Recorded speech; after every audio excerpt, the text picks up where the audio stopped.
רבי עקיבא, התנא הקדוש, יצא לדרך ארוכה, ולקח איתו רק 3 דברים.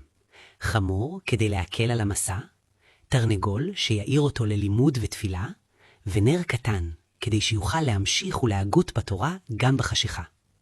רבי עקיבא הגיע לעיר אחת וחיפש מקום להתארח. הוא דפק על דלת אחר דלת, אך איש לא הסכים לארח אותו. במקום לכעוס או להתייאש, הוא חייך לאמר לעצמו את המשפט שליווה אותו תמיד. כל מה שעושה השם, לטובה הוא עושה. והוא פנה ללון בשדה הסמוך. הלילה יחד, ופתאום הגיעה רוח חזקה וחיבתה את הנר. רבי עקיבא נותר בעלתה גמורה. לא עבר זמן רב, וחתול בר הגיח הסבך וטרף את התרנגול.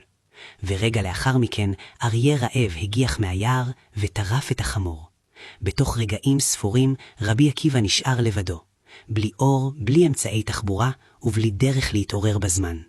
אך גם בלב היער האפל, הוא אמר באמונה שלמה.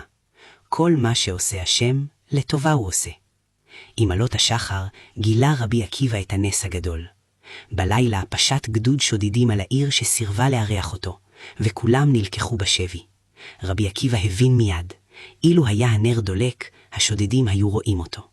אילו החמור היה נוער או התרנגול קורא, הם היו מוצאים גם אותו. דווקא האסונות של הלילה הם אלו שהצילו את חייו. הוא הביט לשמיים ואמר, עכשיו הכל ברור. באמת, כל מה שעושה השם, לטובה הוא עושה.